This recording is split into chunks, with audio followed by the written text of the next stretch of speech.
This is the Race Communiqué with Luke Durbridge, Tom Southam, and me, Mitch Docker.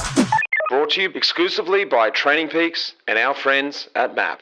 Boys, welcome back. This is a pleasure to be here with you guys. We are back with the Race Communiqué, of course. I'm here with Tom Southam from Easypost and Durbo. He is fresh in from the Dauphine or Avenue.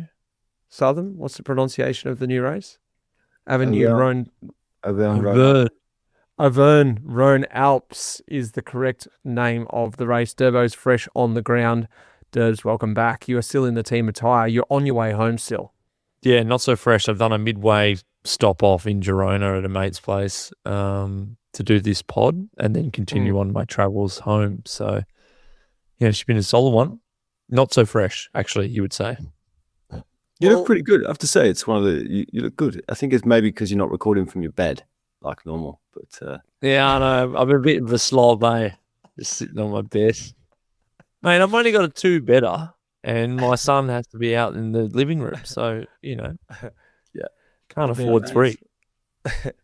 Well, did you finish yesterday? Yeah, good lad. Nice. One of the 90. One of the 90. Yeah, I was going to say, fuck no. Good play. It was a brutal last stage. Well, before we get into that, Southam and I have been doing a little bit of riding together. And, of course, this is exclusively being brought to you by our partner, Training Peaks. And Southam and I went virtual. We caught up. Long time since we've actually ridden, Southam. I'd almost say over a year. And it was great riding with you last week, but it's actually a couple of weeks ago now. Yeah. No, it was very enjoyable. It has to be said. I've not. So I think we did a whole bunch of stuff in lockdown when I did like some stuff, like virtual stuff. But since then, I haven't done any with anybody else, and I enjoyed that. It was good. Got a little bit difficult to type and chat while there was sort of 50 people tearing around. That's something brand new that I've clued in because look, it's been a while since I've done the full, interaction virtual. I've been on and off the virtual world since I've retired, like probably only half a dozen times a year, but this was a full interaction and it was great because we did the free-for-all Tuesday with the Life on the Peloton ride and we cruised around Wollongong. It was great. The old lap smashed an hour out, but one thing I never realized you could do is voice to text. It was so good. That's why I was so chatty. If anyone out there joined us and they're wondering how I was so chatty, I was doing voice to text, which was essentially like a little dictaphone and just recording what I was saying. Bang, punching it in, sending out all the motivational stuff, doing a bit of banter as well. All the mats were pretty chatty, weren't they? They were. 15 mats were just 1 minute before the start, and they were giving it some. It was good fun. Nice little community on there, I thought. It was great. There's heaps of stuff you can do on there, guys. Get across, check it out. You can do Omnium Wednesday. They've got a Omnium series you can do. You can do all the events of an Omnium. You also can do the Mer Classic, 3 laps around the Mer to Geroldsbergen, Durbo. I reckon that's a good one for us coming up. The other day I chucked in a little pace ride where what you can do is you can set your pace, like sit between 280 or 320 watts. It's the zone I sat in. And you've got like a Ghost Rider, like when you used to do Mario Kart. And the Ghost Rider just stays in that average. And then I thought it was pretty easy, but I was sort of mucking around. And then I had to chase my Ghost Rider down, rinse myself trying to get back, which was pretty fun. So, look, the best part about this is it's all included in your premium Training Peaks account, a platform that all three of us are really familiar with, really fond in using. And now it's got this added feature of Training Peaks Virtual. So head over to trainingpeaks.com/LITP to get another further 20% off your premium subscription. And that's going to be all included. Durbo and I are up next. We'll be checking in after the Tour de France, after July, when the heat's off and everyone's a bit more relaxed and we can get another one in. I'm looking forward to it. It's the Monday after the Tour, isn't it? Monday morning, 8:30. Yeah, that's right. Yeah, when the heat's off. After the Tour. Don't miss that. So, boys, we've actually, before we kick things off, a little bit different, we've got a question. A question's been sent in. Oi. Yeah, that's right. We've got fans. Third year in, first question. So, we've got a question here. Are you ready for it? Boys, I'll cut out the first bit. Hi, Mitch. Thanks for keeping Life the Peloton going. Love listening to the boys. How many jerseys, chamois, socks etc., does a team bring for each rider, and how do the teams do laundry? Or do they bring 21 jerseys? Does everything smell by the end of a grand tour? Good work on the pod. Keep it up. Kate in Salt Lake City, Utah. Imagine 21 race kits. Like, that would just be insane. That would be nice. That would be nice. Fresh one out of the packet every day. Well, I thought about this question because I had a certain protocol when I went to a granny, the way I like to do things, which I can tell at the end. But how do you like to do things, Durbo? Maybe Southam, you can comment on the laundry side of things. Yeah. Let's go for it, Debs.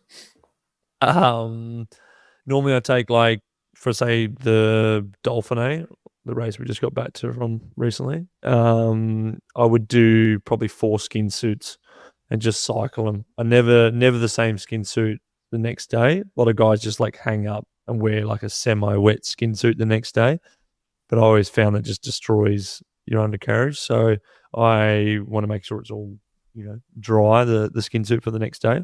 Socks, I can sort of, like, once I get, like, they lose that little bit of white shine, I can probably, like, rinse them out. So probably in a 1 week stage race, I probably probably use up 2 skin suits, 2 pairs of socks, and 1 pair of gloves. So it's actually not that much in the end. Are you bidding them? When you say use them up, they're just trash canning. Yeah, I'm just disregarding them. There's nothing more pleasing post stage race than just throwing that thing in the bin. No, because the thing is, sometimes you get a rain. Like, for example, we had a rain stage in Dauphine this year, and it was really sandy, and it sort of, the skin suit got sort of washed, but when it gets washed, it sort of never really removes sometimes that grit. And then I sort of hung it up, dried out. 2 days later, I sort of managed to wear it again accidentally. And like, first hour, I was like, oh no, what have I done? And I'm like flicking this skin suit and like sand's coming out of it.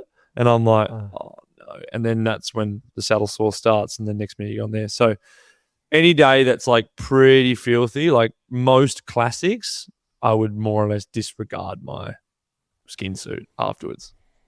I mean, laundry's like, it's a thing. It's not just like, oh, let's get the clothes so they look clean. It's about like I said, saddle sores, hygiene, stuff needs to come out, stuff needs to be washed like properly, so it's not shoving too much kit in there all at once and it's coming out not really cleaned, because as soon as that gets into you in a stage race, and you got to think like the demands, like you're either like getting rained on or you're pouring water over yourself these days. It's so wet all the time, yeah. Wet exactly. All the time. So it can get pretty unhygienic. And then you need to make sure the shorts go through, and like, obviously, yeah, super important. But it's a thing. It's one of those things. It's a thing, It's like, I mean, a lot of time you just rain bag, like you wash bags to the bus driver, and like maybe the first load will go on as we're driving in the bus, and then maybe sometimes you get it straight back after you get off the bus, or you're the second load and you get it after dinner. But when it's really wet and you've disregarded like rain jackets into the car, and there's arm warmers, there's leg warmers, and there's this and that, like you get to dinner, and once you finish dinner, there's this bag just of washed, wet garments, and everyone sits down. It's like, you medium? We're like, oh, like some, we're meant to have names on it, but no one puts names on it, and then it's just like, oh, someone's on the group. Anyone seen the left glove? And so it's always like, I can see some certain riders love that moment. Yeah, it looks like it's time to bank some kit, baby. Yeah. I used to like saving, especially every time it rains, most Dutch teams just don't have any kit left. I used to especially like saving one set of brand new kit in the packet, still there, the bottom of the bag for the last day of a Grandy. Rolling in, fresh kit. That was my treat. Yeah. So, it's my one treat. Should we get into some racing, boys? That was Communiqué laundry edition, special edition. I like it. Send the questions in. As soon as I saw the question, I thought, this is great. This is actually a question, I wouldn't have thought of myself. But probably would say you just don't get as much kit as people would think. People it sounds like you do get a lot of kit. It sounds like you do get a lot of kit, Turbo, if you're throwing out 2 skin suits a race. I'm not throwing 2 out, but I mean, yeah, you do get a lot of kit, but you don't get 21. Yeah, fair enough. Yeah, that's true. Fair enough. Unless you're Chippo. Yeah.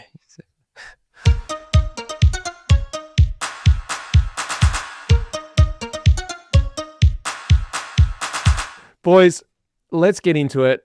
Pretty crucial race. This is a crucial time of year, and we've just had one of the biggest pre-Tour de France races just kick off. Durbo alluded to it. The Dauphiné, it was previously known as the Dauphiné, Criterium de Dauphiné, but it is now known as, Tom? The Tour Auvergne-Rhône-Alpes. Auvergne-Rhône-Alpes. And look, it kicked off very successful with your team, Tom Southam. Stage 1, a brutal opening stage. Hey, with the Southam. Alex Boudin. He went for the solo break. From the break, kicked off on the final Category 1 climb. He just kept going. Everything was exploding behind. This was crazy because we were just talking about him a couple of days before, and I said to Southam, can I get his contact? I want to get him on the pod. You messaged me and said, did you get that recording done? No, I was sitting back being lazy. I missed the chance. I'll never get him now because he is a superstar. It was, what did it mean for the team? What did it mean? Like, it was important. So the team is like, I read a Cillian Kelly fact the other day. The team had won the race twice, but they'd never won a stage there before. So the first stage, the team's won there. Obviously, you know, important win for us, important time of year, sets a good tone going in towards the Tour, because that's the Tour, like, let's say, you know, the guys that have been up at the training camp getting ready for the Tour came down for that race, like the Tour camp. So you want to see where you are. The thing I liked about it most was, you know, it's not my work, it's Charlie and Andreas there, but like you basically convinced your best rider to go, or one of the best riders to go into the early break on stage 1, which isn't, like, it's not easy to do that. Like, riders have got egos, and you know, you imagine going to your team leader and saying, "Oh, hey, by the way, here's a tactic: early break, stage 1." So it's quite a risky, quite a ballsy strategy, and it's like Renko in Liège. Yeah, exactly. So that's what I really liked about that, because it's not easy, you know, from our perspective, to convince people who naturally want to wait to go early. The reason why I said that was there was this footage from it where they showed the car, the outside of the EF car, not without the window open. You could just see Charlie and Andreas. Well, I couldn't see if it was Andreas, but Charlie and another director, I'm assuming it was Andreas, just embracing. It's like almost like this relief embrace. And I'm assuming that happens with quite a lot of teams when they get that moment to go, it happened, you know, like all the breath of air could be released. I was just like, what does that feel like, Southern, when, you know, like you said, you've asked a rider, one of the lead riders, to go on the break, and it comes off. The plan goes to plan. It is mostly like there's a big bit of relief about it. I think there's also, like, it's not often that, you know, like, there's a lot of big teams that win a lot of big races. To win a big race, like, if you're in a certain bracket of, I think it'd be the same in your team, Durbo, like those wins, like those big high level World Tour wins, they don't come every week. You know, you're talking 5-6 a year tops. Like, there's other races you win, but like those sort of big World Tour, when everybody's there, it's like Paris-Nice or Dauphiné as well. Those two races are particularly hard and important. So it's you know, it's euphoria. It's a big part of that is the release of pressure and stress. But I think it goes, like, from what I saw from that day when he won, was like, you guys are all over it in terms of, like, it's a big valley road, slide uphill, super hard to control. And it wasn't just like one guy's in the breakaway, good, we're done. It was just like next minute was Max Walker, next minute was Alistair McKellar, you know, and McKellar was in that break as well, helping him out. He's had a big year as well. Like, just to step out into like pretty much a mountain stage and like attack up a main drag, you know, like, that's kind of brave. And it's just like, everyone's like, ooh, that doesn't work, you know, be coming back through this group and be out the arse. And there was a few guys that actually did step out. They went in, they got hooped, and they actually were out of the race day one. You know, no so way.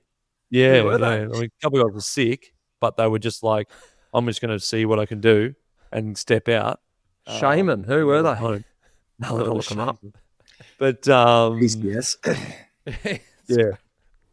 But I think that was kind of cool. So just obviously you guys had a plan, and you guys were clearly, everyone got the memo, and didn't matter who you were on the team, you were like trying to put yourself in that breakaway, and numbers helped so much. So Yeah, it was a big win because it was a bloody hard stage. Well, the next day, and arguably the next day from paper, looked like an absolute doozy. 3,500 meters, longest stage, 234K. EF started controlling from the start, looked really good. Almeida was not looking great at the end. He lost some time there. That was something I picked up from it. But the winner, Uno X Mobility, Anton Shamaric, he took the win. Durbo looked like a hard stage there, just like a classic sort of stage. And look, this is the format of Dauphiné. It's, Auvergne-Rhône-Alpes is... Auvergne-Rhône-Alpes is very solid, but this one was uncharacteristic in a way for this race, being just sort of just up and down all day, or was it? Well, I think it was just pretty much the last week of the tour, more or less, just like put into one stage race. And then like you have a team's time trial the next day, and we did the longest, I read a stat, we did the longest stage of the Auvergne-Rhône-Alpes since 2003. I had with neutral and riding back to the bus and riding back to the hotel afterwards because, we were only a couple of K away, and like 6 hours 45 on the bike. So you don't normally get 6 hours 45 in a stage race. Like it was actually ridiculous. Unless and we got a triple T the next day, and everyone was sort of like, I want to save the legs and make sure I'm like ready for the triple T the next day. But then you just add, nearly a 400 TSS, 6 hours 45 in the legs. And man, EF, that wasn't an easy chase. Like I know they didn't catch him in the end, but like they wanted to keep the jersey. So a couple of guys were having had a peak day. But shout out to the guy who won, because he was also up for contract last year in Astana and he couldn't get anything. And he actually lived in my building in Girona, so I know him quite well. So he was up for contract, couldn't get anything. So then obviously I caught up with him at the airport last night. He said just a pretty big relief to be like, just get a bit of a last minute contract and then go on to win the Dauphiné and then potentially go to the Tour now. Just change your whole career now, trajectory of what he can do. So yeah, it's good. Cool. You could see it when he crossed the line. Yeah. It's like there's different celebrations. Emotion. Yeah, you can sort of read into that celebration. I wouldn't have actually picked that unless you'd said that, but now looking back on it. He's a good rider in Astana, but he just wouldn't get another contract last year, and they just gave him a gig in Uno X, and then I thought I read that he was retiring last year. Maybe that was somebody else. Anyway. Durbs, you already alluded to it, the Triple T. They've got that in there because there is a Triple T in the Tour de France this year starting in Barcelona. But I had a quick look at the courses. They're not that similar at all. 28K is what you did at Auvergne, 400 metres of climbing. And the TT at Tour de France is 19K with 100 metres. So quite different. But I guess the fact is you were there getting a chance to roll out together. Not a lot of Triple Ts in races these days anyway.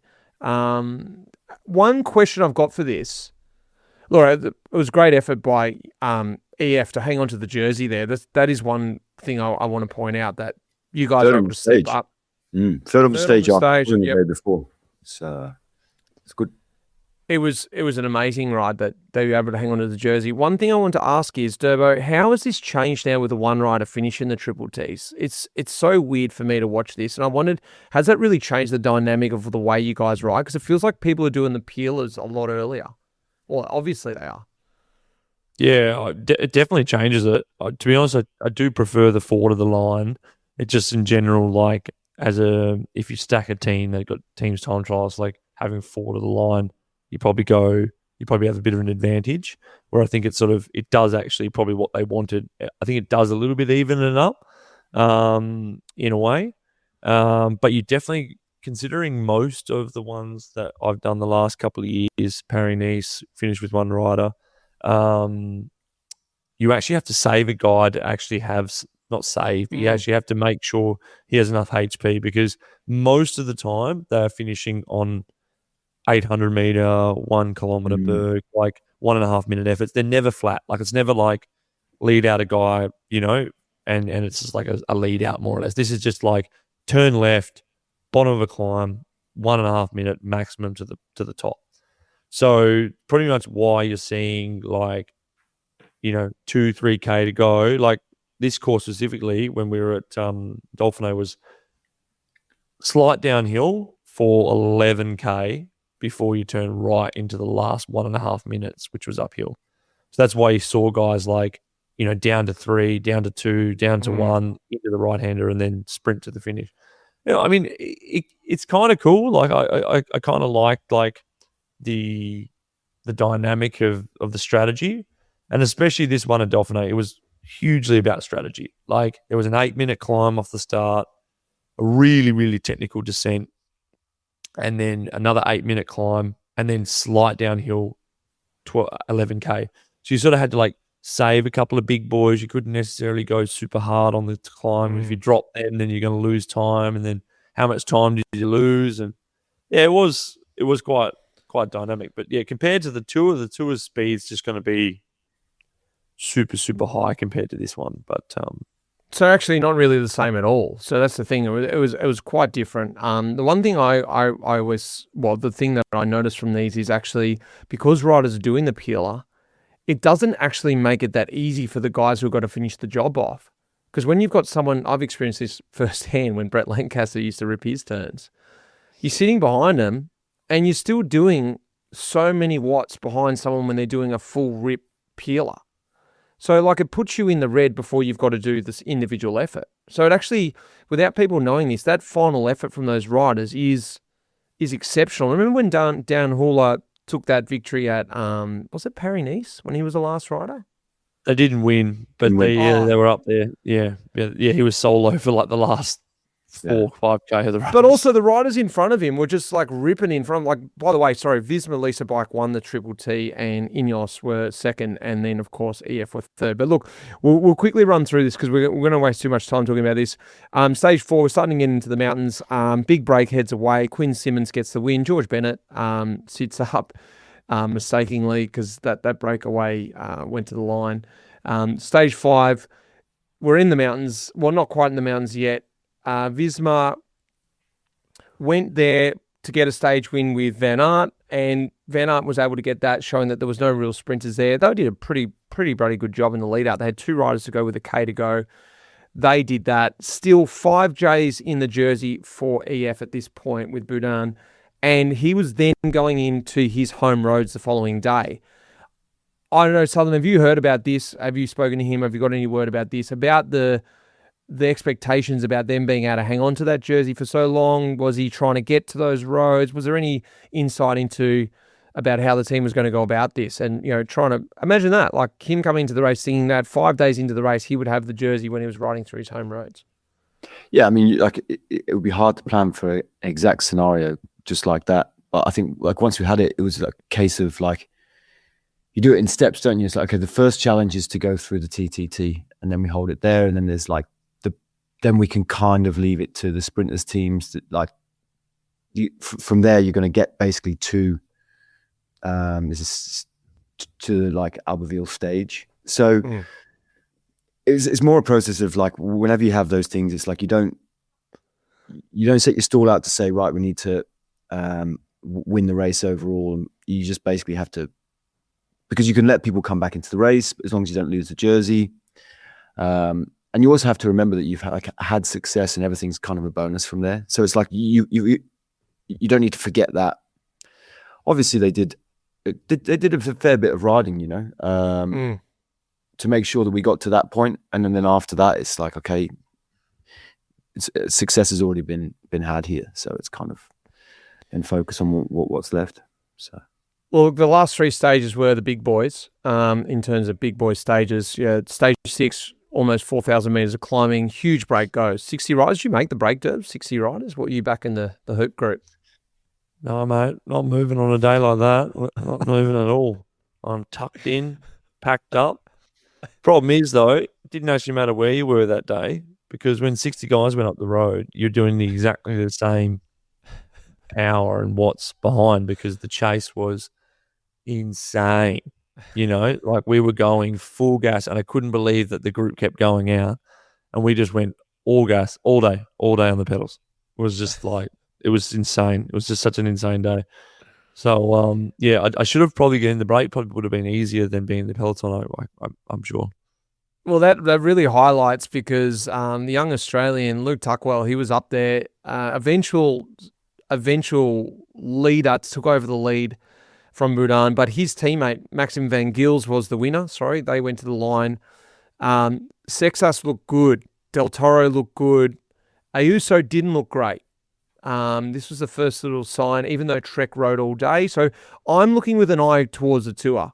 Obviously, this race is important, but it's like, okay, who's looking good now? Now we're coming to the mountains. So that were the things I took out of that.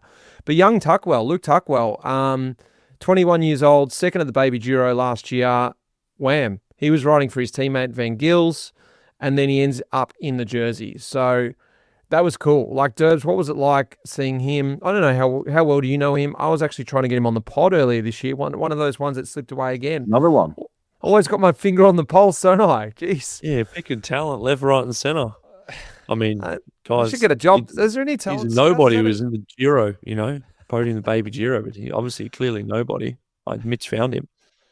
No, awesome to see. To be honest, I don't know him well at all. He's obviously not on wrong side of the country for me.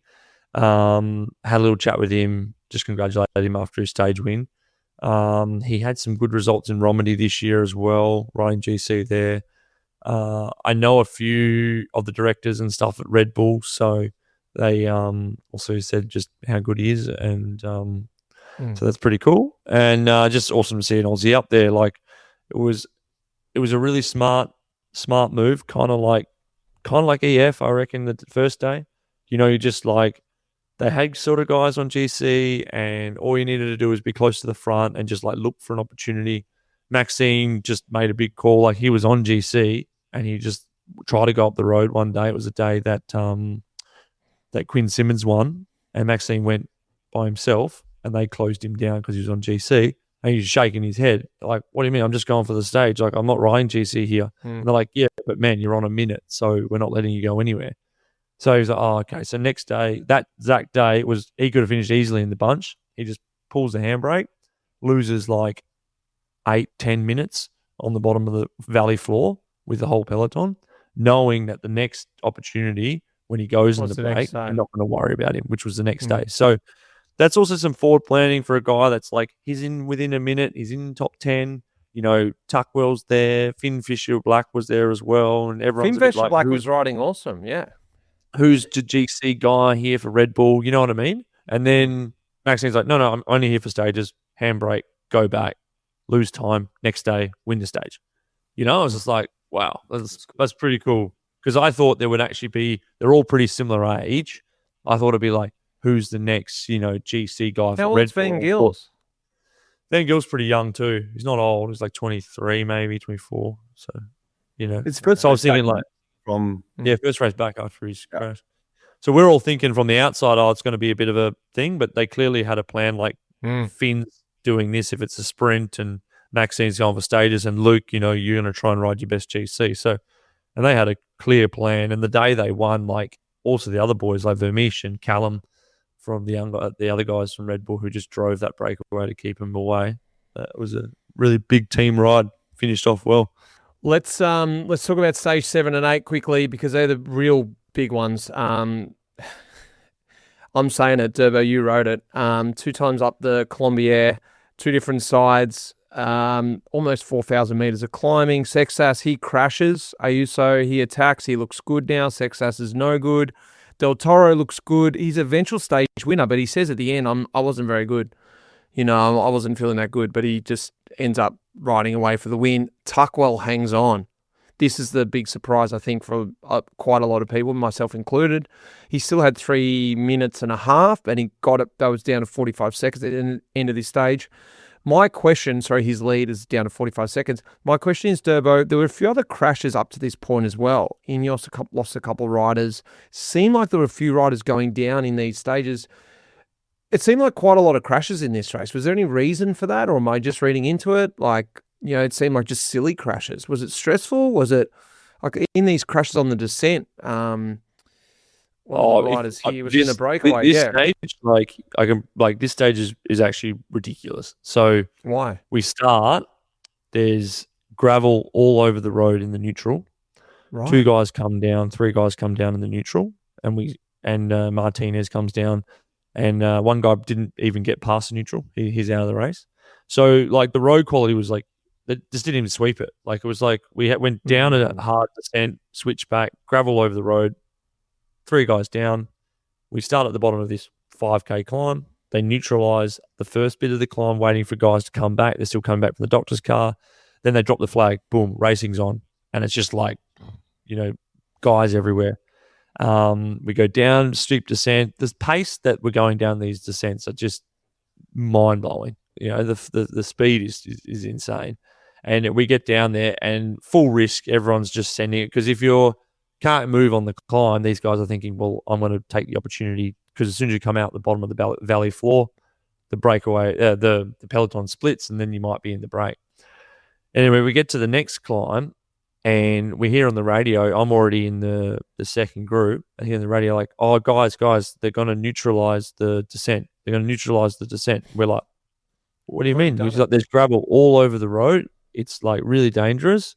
They're going to neutralise the descent. And I'm like, what does this mean? So guys are like stopping for repairs. Like there's a comm car. We're coming back. And then a commissaire motorbike comes up and just puts his arms out and grabs us and says like, no, you have to stay barraged. I'm like, but when you're in group pedo, like you take back time on the downhill to try and get back to the peloton. And that's your 80 kilos. That's my time to shine. They've been sorting us on the climb, but so they hold us back, and then guys are stopping for a piss, and they come back to our group, and then they clip in. They go back to the commissaire, and they're like, "I was in the front group," and they're like, "He's like, oh, okay, you go then." No way. And we're like, "Mate, are you joking me?" Like, did you try and claim it? Yeah. They grabbed us. Like, honestly, they were grabbing us. Like, if you just go, no, I was actually in the front group. Oh, man. And then we could see the peloton. Like, they were literally just there. Like, I'm talking like 50 meters. And we're like, and then they go, then all of a sudden come on the radio and goes, oh, guys, they're going to start the race right now. Still 6K of descending. Yeah. And they've just gone, bang, flag down, next corner. And like, serves them right, man. Because at the end of the day, their hero, bloody Sexas, is on the ground. Who knows how bad he is, like literally. Like he's just smoked himself, and we were getting motor paced by the comm car down the hill. And it was just like we're going like, I don't know, 80, 85 k's an hour back of the comm car down a motor, trying to get it past him. And it was just like, and Danny Martinez, the poor guy, he stopped for a piss. He came back. He said, I'm in that front group. So then he tried to get back to the peloton. He got halfway there. Then they dropped the flag. Next minute, he's back in our group. Why do you stop for a piss? Like realistic though, that's, you say poor guy, but like, come on. It was extreme, man. It was just chaos, and no one knew what was going on. And fair play, Decathlon did such an amazing job that day, because their big boys, Dan Hauler and Bissinger, they are on a extreme level at the moment, and he crashed 2.5 minutes, and like there was 2 motorbikes with Sexas the whole time, like a commissaire car and a commissaire motorbike and a video motorbike, and they just followed him like this. There was no pacing, there was no like motor pacing. Oh, he come back on the cars, no way. Those 2 just committed. They came past our group. I had to just like max sprint to get on the back of it, and then they just paced him all the way to the bottom of the Colombier, and then he eventually got back. So just that effort alone probably for me was like the effort of the race. It was just like bonkers. No, not for me. No, for Sexas to do what he did to get back was just incredible. So yeah, it was a bit of a chaotic day. Very chaotic day. No one really knew what was going on. Well, following to that, the next stage, Durbo, last stage, stage 8, Sexas abandons. This is a crazy day. 4 major climbs, 120k, 4,000 meters of climbing. 9k to go. Tuckwell on the final climb. It's 11k climb. Tuckwell comes off the back, 2k into the final climb. He paces up. Del Toro goes on to win the stage. Tuckwell fights on and finishes second overall. Del Toro takes the GC. It was a crazy stage. Look, once again, like the Dauphine Avion Auvergne-Rhône-Alpes. It's a really hard preparation. I've only done it, had the pleasure of doing it one time. It was very hard. Didn't need to go back. Got the little taste, and I was happy with that. I was lucky enough to get a little snippet from the man of the moment, Luke Tuckwell. So let's quickly hear from him. Hey Mitch, it's Luke here. Just sending you that voice note. Yeah, I mean, what a week, eh? What a week. And you know, finishing second overall is obviously unreal, but also to have been in the yellow jersey for 2 days as well, and yeah, to take it on a day where we won as a team as well, where we won the stage, and you know, finishing second in a race.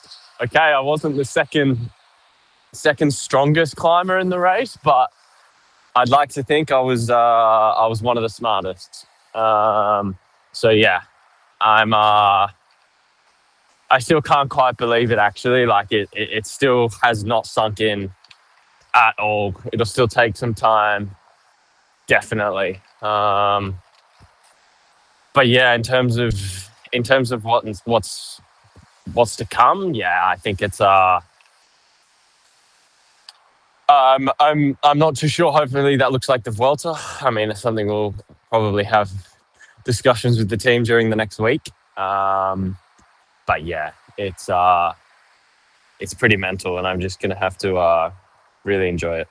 That was cool to get that from Luke. As you can hear there, he's over the moon, and he should be. And Durbo, look, one correlation from what Luke's done, Luke and Luke, is worn the leaders' jersey in their first year pro at the Dauphine, at the Dolphin.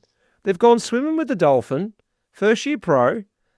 I can see the correlations. If he's going to follow in the footsteps of the big Durbo, the Turbo, he's got a big career ahead.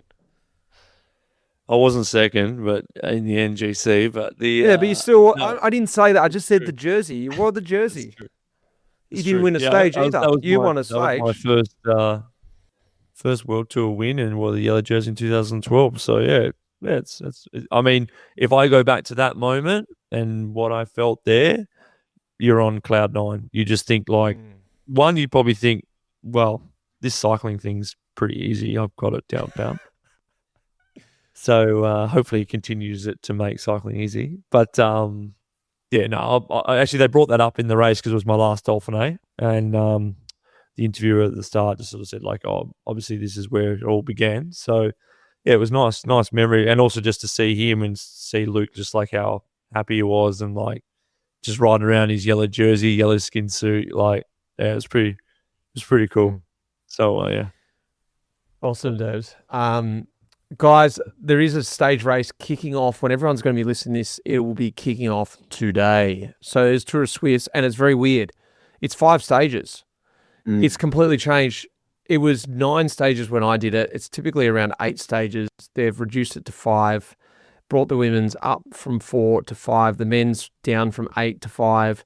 And it's got to do with financials, actually, but they're arguing also it's got to do with sharpening the riders up, making a shorter, more punchier race.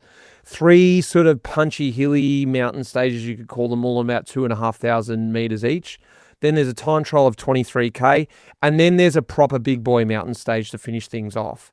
The thing is, they got all loops, start and finish all in the same location, or not all stages, but if you start in one location, you're coming back and finishing in the same location.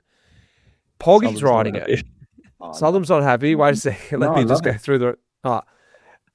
Poggy's riding. Pogacar, that is. Pitcock's going to be there. Roglic will be there for the first time. Pogacar first time. Lenny Martinez, Tiberi, he's going to be there. Schachmann, Carapaz. Other riders, other notable riders, Van der Poel's riding, and Mario Schmidt will be there too for his home race. Boys, any previews, thoughts about the race coming up? I think Pogacar will clean up there, but anything else we want to see out of this race leading into the Tour? You know, this is sort of the last hit up. Of course, I've got Route du Sud, L'Occitan, which is the real preparation race. If anyone sort of gets a stage win there or anything, you know they're on song. I think it's great that it's shorter. I remember a bit like doing that race, like just in the car. And 9 days is forever. Like the 2 weekends, it's like, oh, this is long. Especially when you do Gippicum beforehand as well. So and also now someone can do the double. They can do Dauphine Swiss. Well, you know who is doing the double? Who? Finn Fisher Black. Really? I wondered if anyone was going to do it. That's the only Michael one Matthews? I saw. Is he? Michael only did a couple of days of Dauphine, like 4 days or 5 days of Dauphine, but that was always the plan to him to then go to the Swiss. But Mike was a special case because he's been injured all year, so it's kind of need to sharpen the engine up. But yeah, Finn was always planned to do that as well. But yeah, Swiss, from my point of view, Swiss was way too long, way too close to the Tour. 100%. Like from what we did last year, I won't ruin my PeloChat, but a bit of a comparison between Swiss and Dauphine over this year and just like what that is. But yeah, it was too much. And I think last year we saw not the field that people wanted because it was just too hard. So this year they've got Poggy. So they've obviously got the rider they wanted to do it. Especially because you had guys come who did the Giro, like Giro Swiss. So you've done like 21 days plus 9 about a week and a half later. But now Giro Swiss actually makes a bit of sense. Yeah, like it exactly. You can actually finish off the block, do 5 days. This is a midweek race. Yeah. It's not just a little halfy. It's not bad. Boys, look, it may be too big to bring it. Maybe to bring it's a little subby race. Yeah. Maybe too big to bring up now. Should I bring it up? What's that? What is it? I've got an idea.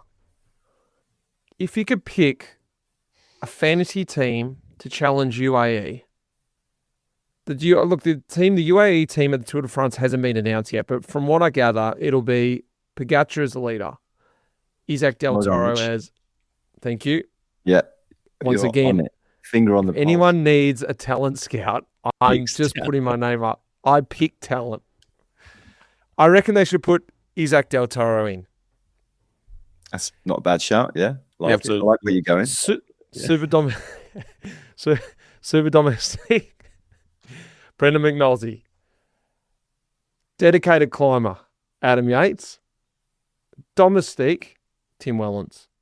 Second dom, Pavel Sivakov. Rule air for the flat, Niels Pollitt, and another rule air, Florian Vermeersch. My challenging team, if I can do a fantasy team, match the riders head to head. So you've got your leader. Who's the leader that's going to take on? I would pick Paul Saxas. My second leader, if I'm going to choose one, if you're going to have Del Toro as your second leader / super dom, would be Jonas. No, I like what you've done here. This is going to the UCI rankings. No, I haven't. This is a talent. I'm a talent scout. Right. Yeah. My super domestique is Remco. My climber is Sepp Kuss. Like 19 million euros so far, by the way. It's fantasy team. My super domestique, my standard domestique is Van der Poel. My other domestique is Pidcock. My roll air is Van Aert. And my second flat man is Garner. That would be my challenging team. Expensive team. This is insane. That's a team that could probably challenge him. Yeah, I think that's fair. That's the Jayco's budget. So, Is it? I still think that they would struggle to beat them, that team. I mean, because they don't have Pogacar in it. No, I reckon with that group, there's something you could do, no? Do you reckon that team? I reckon that team would have the beating. I mean, the thing is, you got to think about, would these guys do the job? That's the point. Let's say they did. Let's say, for argument's sake, they all committed. Right? We just want to win this race because we've got a massive win bonus from Mitch. Like we've already sucked out 38 million euros just to ride the race. Training Peaks is big win bonus coming. You imagine the damage that you could do with that. That's true. Imagine just one crosswind stage, like or your medium mountain stage or something like that, like a technical descent or something. Because you got to go toe-to-toe with the riders. Pogačar, Sexas, they match each other. Del Toro, Jonas. Well, Jonas is winning that. McNulty, Remco. Remco's winning that. Yates, Cuss. But like a lot of the time, the thing with these guys that you've picked is like a lot of the time that the helpers are good, but they don't like they're not on a level to hurt a leader. Whereas like Jonas is on a level to hurt a Pog, and so is Del Toro, right? Not so who else have you got, Mitch? Remco, Van Van der Poel. Just name the top 5 guys in the world. Yeah. So in his area, like Van der Poel's going to hurt Pog. So you can hurt him one day, like somewhere where he wouldn't expect to get hurt. And that's going to cost him. And then you just chip away with the other people. That's true. I think it works. I think you're going to win. I think you've done a really, really good job, Mitch. I think that's really excellent. Are you trying to win stages? Because like you've obviously won. The reason why I brought this up was, can you create a team that can beat UAE? You know, that's the point. Is that the team? Yeah. It's not only Pogačar. I feel like the team is well balanced. You know, they have. It's not only Pogačar, but they all rise to a new occasion, and we've seen that time and time again. I still think deep down, when you really put it to, you know, on a Ventoux or an Alpe d'Huez, it's going to be hard enough that Pogačar is going to get his opportunity to leave that entire team. You know, like, so you think Sexas is holding the wheel? I don't think so in the end. So Pogačar is still winning the Tour after that team. They can do as much damage as they want. But I think at one point, none of those guys can be there because the only guy that can be there is Poggy. Yes, you can do some tactics and maybe you can lose some time in the crosswind or whatever, but like... No, I agree with some saying that actually they could do damage on smaller climbs and things like that, where Pogačar can make up for it on the first week. But if you do get isolated early, right, and then you fully use Remco just to close him, because if Pog gets isolated, he just goes. Right, so it's like, okay, what do I do now? Fuck it, I'm gonna go. Doesn't matter how far. Like the Worlds is a good example. Like it was on the limit to win that, and we always look back in retrospect. Yeah, of course he won. You know, the first Worlds. Yeah, of course he won. It was never that close. True, yeah. But actually, you know, in Belgium been a bit more organised. I think in that Worlds there was a chance. So it's like you could, if you just go right, okay, Remco just pull full and close the gap and get it done. You know, and then we're going to send any one of Mitch's superstars down the road after that. You know? All right, let's leave this alone. We've wasted too much time. I thought it was a fun conversation. Turbo, Pellet Talk.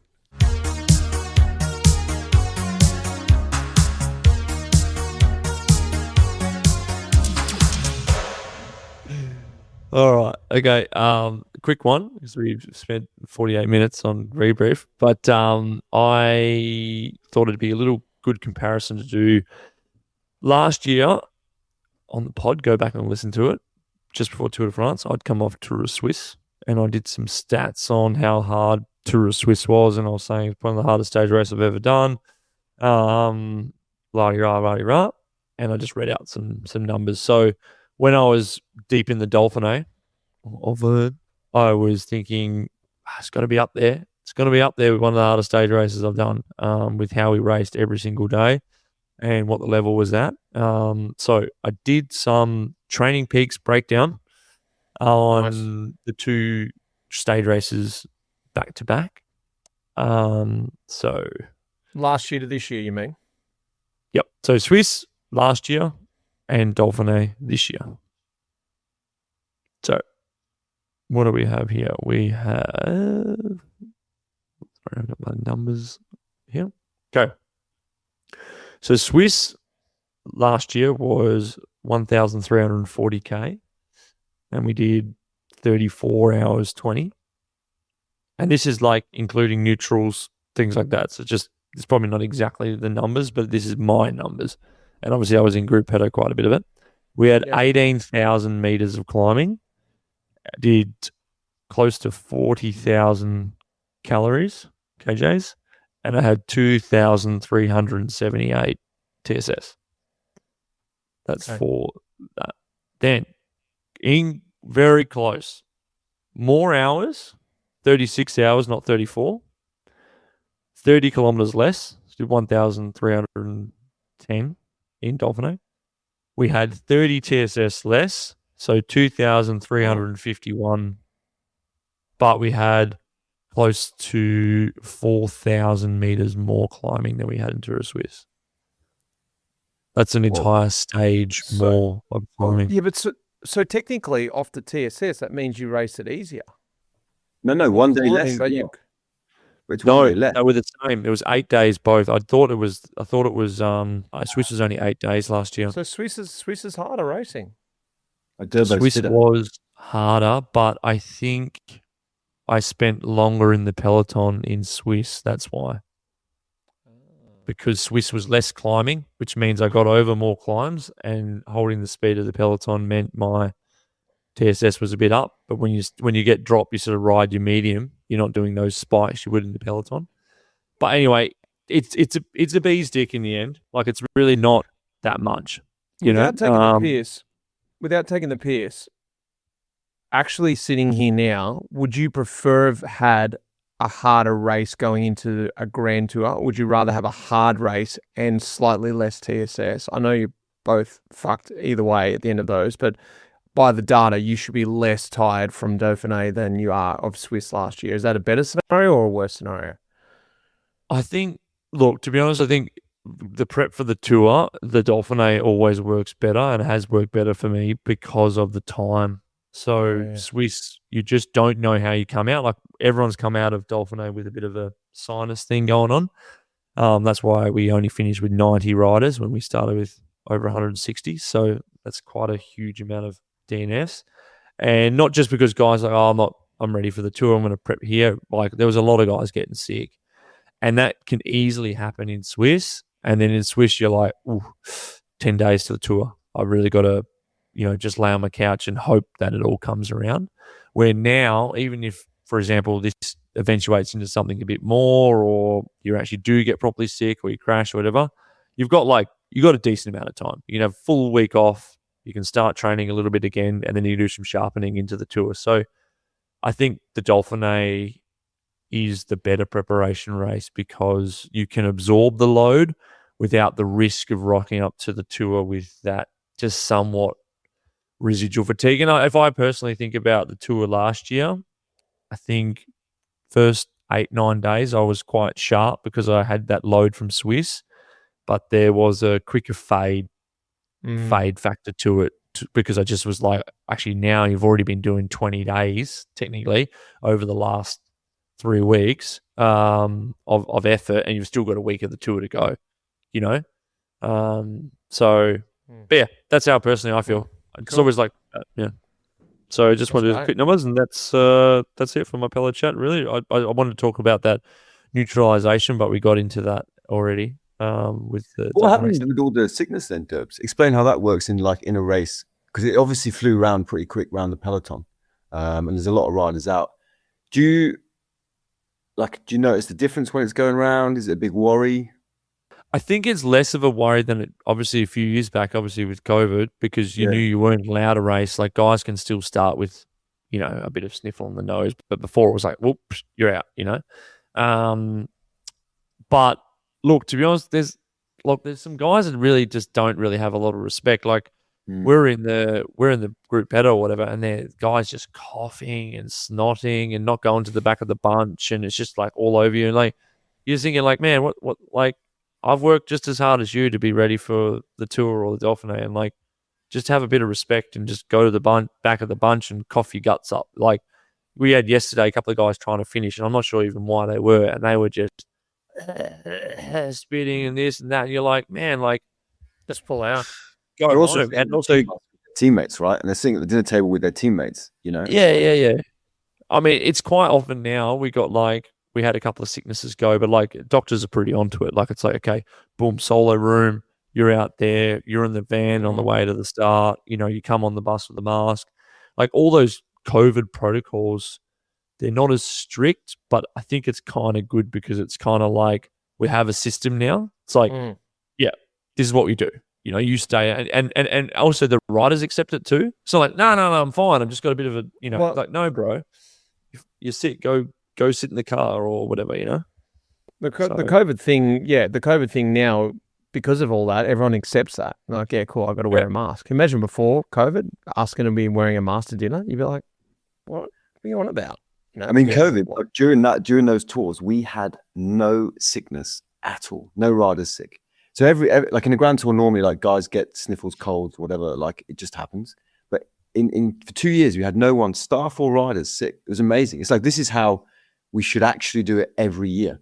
Like, you don't want, but like, it does work, The solo room makes a big difference, I think, and that's being more of a push now. Like, I think you can't really necessarily allocate it with ASO, but I think going into the tour, they were saying there's going to be 4 riders with solo rooms and 2 doubles as like an allocation, which is something I think that does help in general, because it's probably the moment someone gets it, 100% your roommate's going to get it. You're literally, especially some of these hotels, you're sleeping, in right the same next- bed.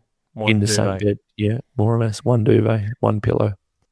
Have you, on a side note, have you ever shared a bed? I've had to do it. I had to do a race in Italy. Like, it was the allocation from the race, and it was just me and this big like Polish teammate. Like, I've done it one time. I think it was with Heppy, actually. I did it one time in 1 duvet. Straight in. I've also shared with Heppy too. Maybe cuddled. it's just Heppy thing. He goes down there and books double only. No, I had to get the key change. We're actually at this room. Ignore Yeah. it. It's unfortunate. Yeah. Oh well, shame. Jump in, get in here. It was nice. It was a beautiful night. All right. Thanks, Turbs. No worries. all right, talking tactics, right?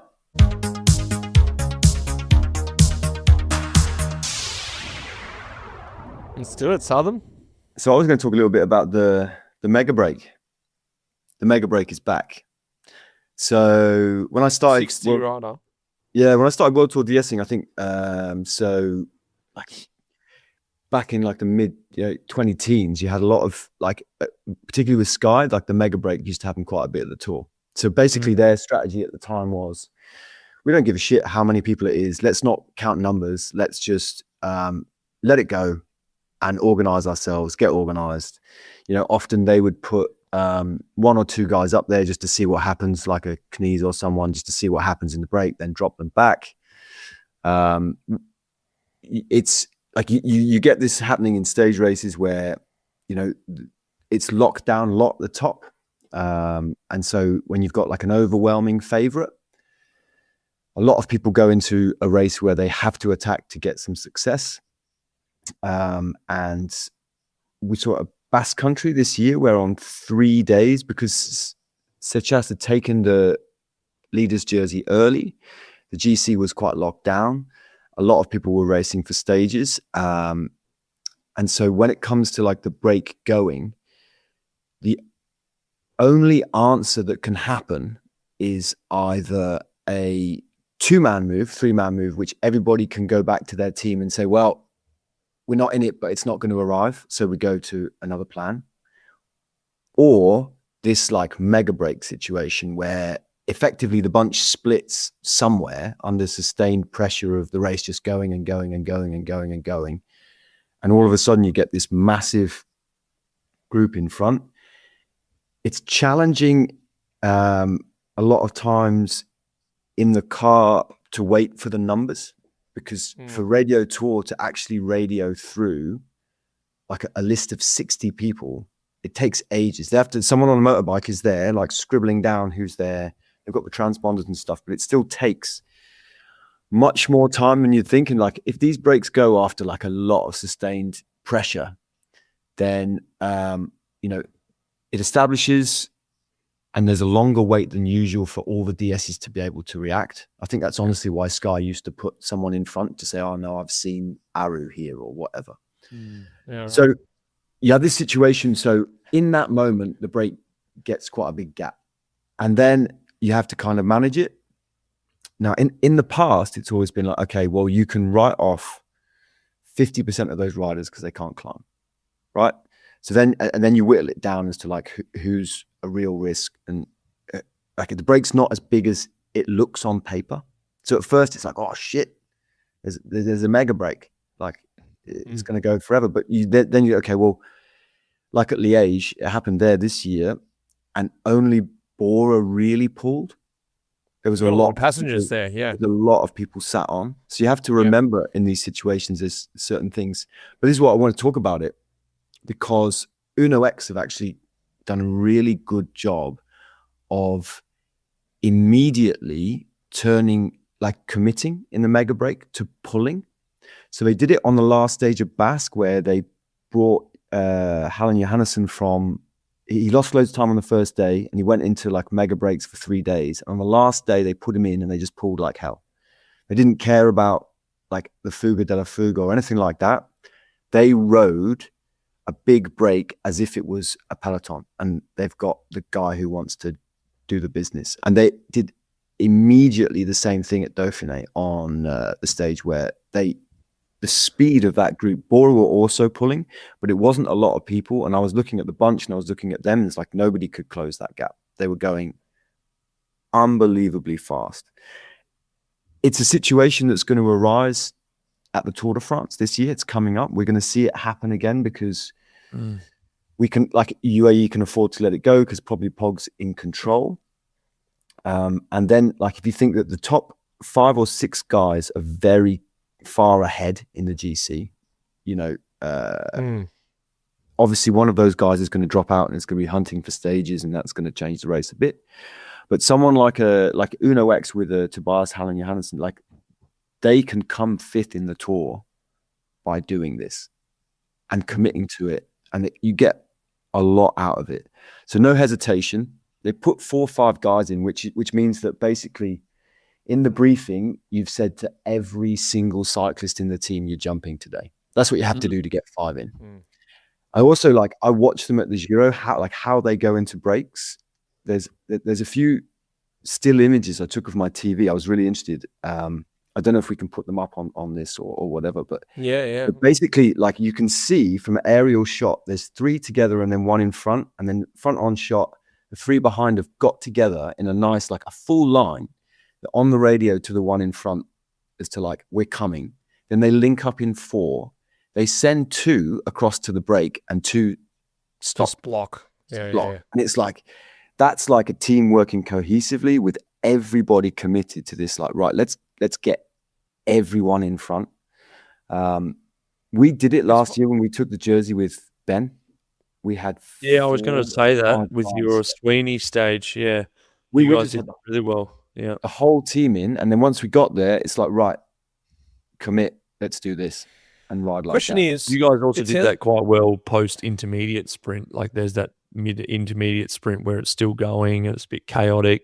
You would see you guys come up on the right as like a 4, like is EF doing the lead out for the intermediate, but all they were doing was waiting for, once the sprinters had done the intermediate sprint, that was just the pace had just gone high enough to sort of somewhat put load in the legs, and then the 2 guys would go bang, launch, other 2 breakaways gone, everyone just comes out of the intermediate, super chaos, next minute breaks gone, we've got the EF's got 2 guys in there. I sort of noticed it quite a few times, like Valgren would come up, Healy's a couple of wheels back, and then they would do it and Healy would be in the break. It was quite smart. Yeah, we saw that on that stage. Do you remember there was the Tour stage that Mohoric won when he did the silence thing, when it was like, looked like a bunch sprint all day, 6 or 7 guys were down the road, and then it split at an intermediate behind, and it was chaos through town. Yeah. I remember that. Yeah, that was hectic. Yeah, you've got to be fully up for those days and then committing them. The thing is, Southam, it sounds obvious that what you're saying, but literally now you only really see it a couple of times. You mentioned there, EF did it last year at the Tour. Now Uno X are doing it consistently. Why do more teams not do it? I think the thing is they get there with 3 and nobody ever. It's not so much doing it, but like once you're there, you also have to commit to something instead of saying, not necessarily getting in the break. I mean, preparing to get in the break in a strategic way as a team, because we often see, okay, there's a whole team jumping, but they're all going 1 out. one guy goes, I'll follow over the top, I'll follow over the top. Actually just going, you know what, 4 of us are going to commit once the break's actually sort of established at 20, 30 seconds or a minute. Let's just go 4 guys and go across.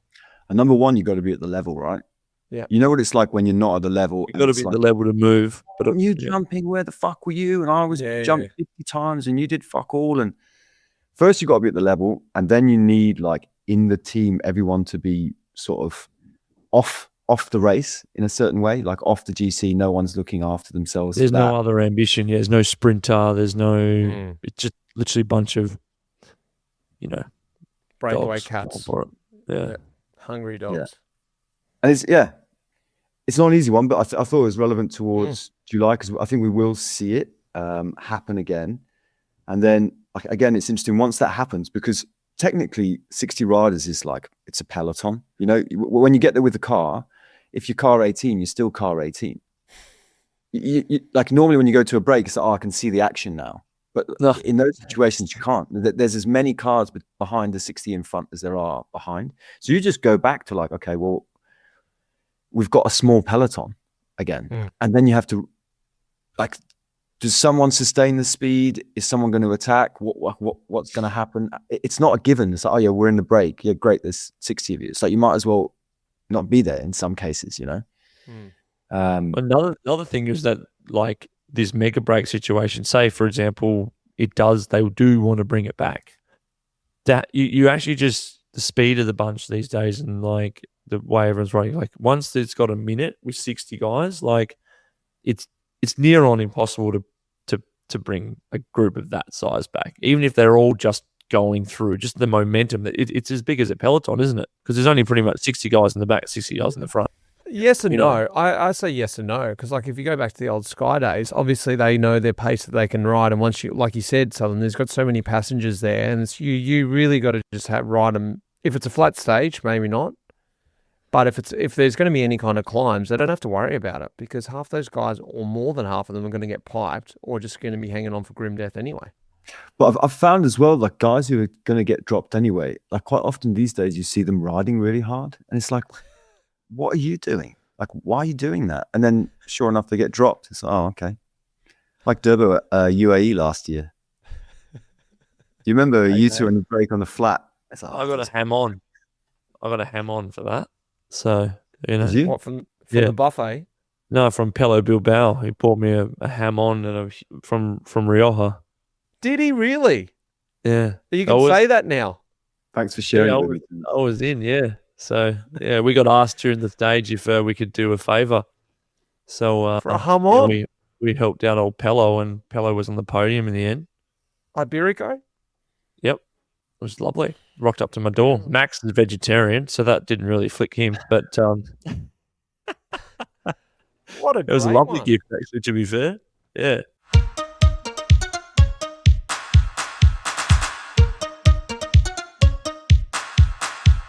I believe it was your turn, Durbo, to do the quiz, but I just figured that you wouldn't have done one on. I really appreciate Mitch. I actually do. That's okay. Yeah. You know what? We spoke without speaking, because you know what my quiz is about? Dauphiné, Tour Suisse. Neoclose leading the Dauphiné.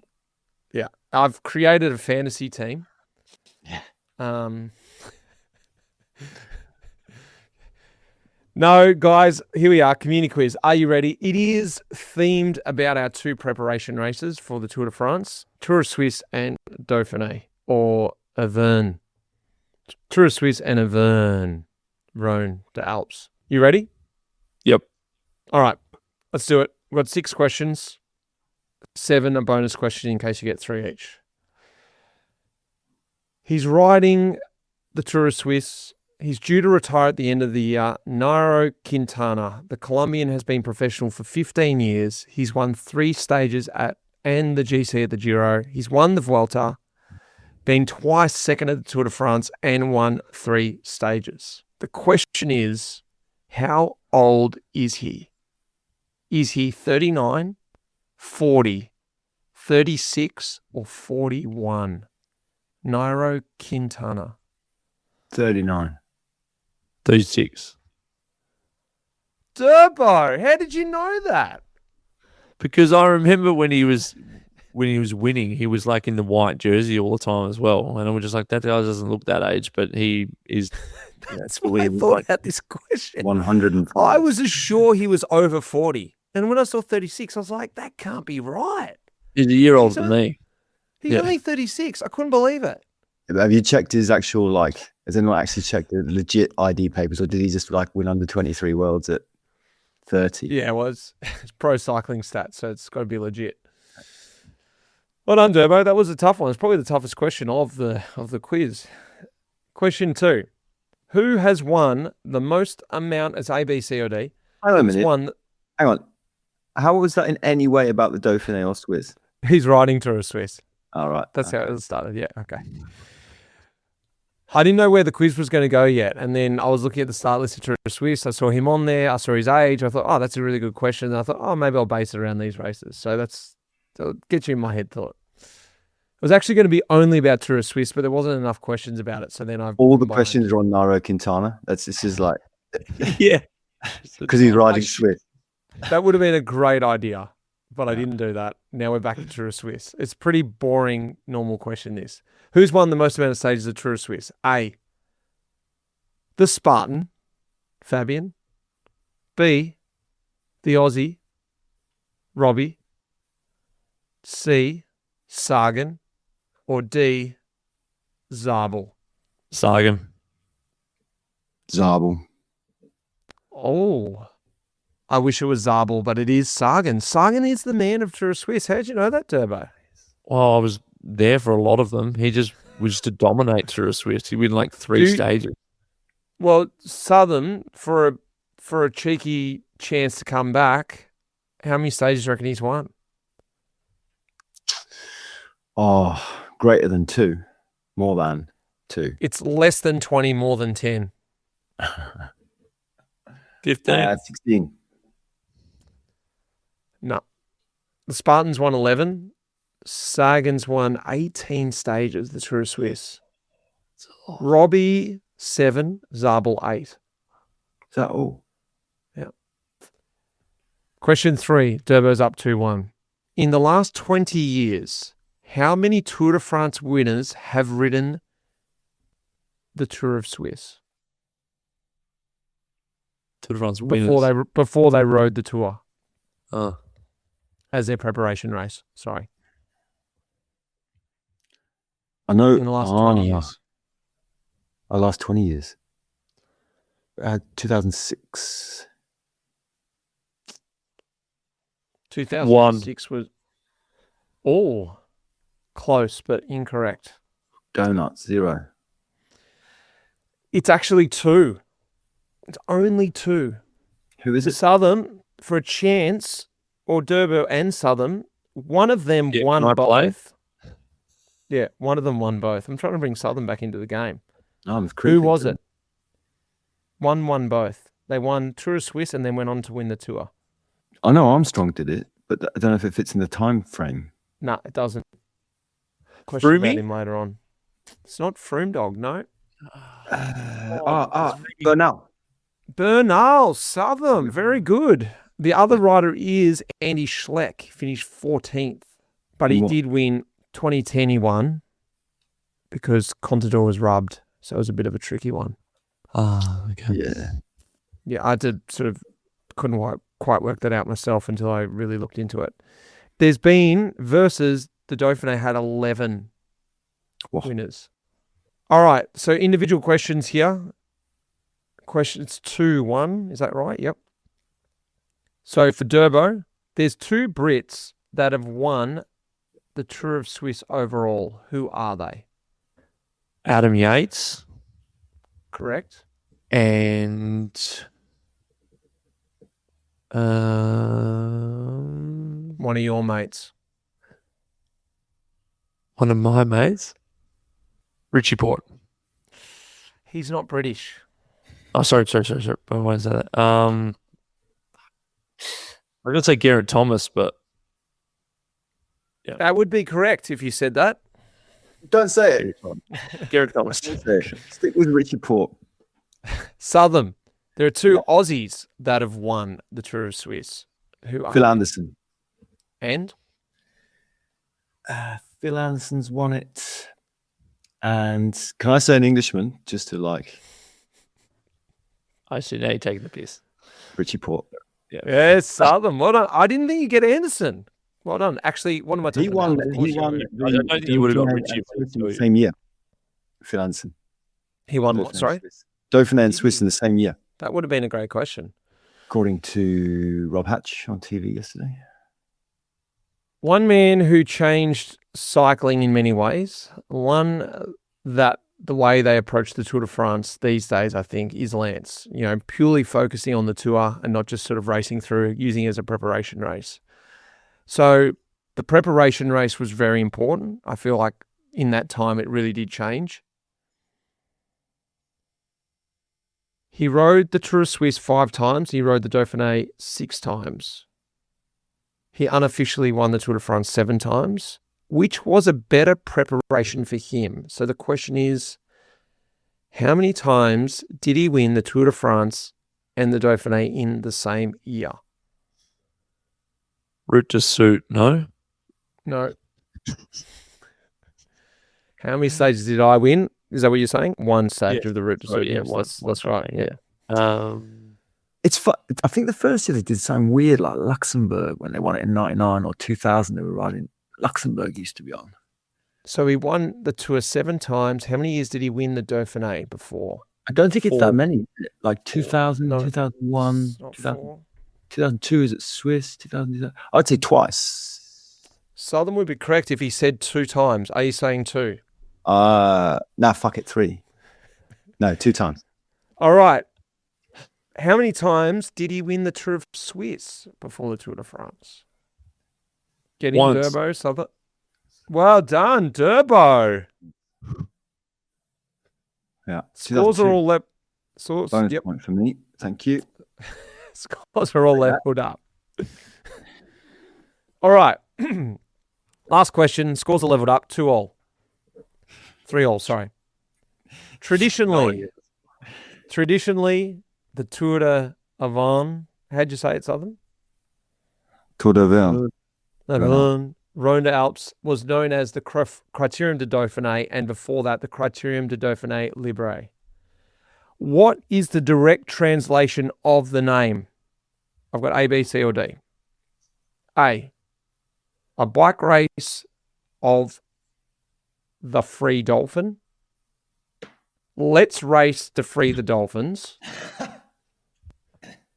The Liberal Party dolphin race. Circuit race up and down a dolphin fin.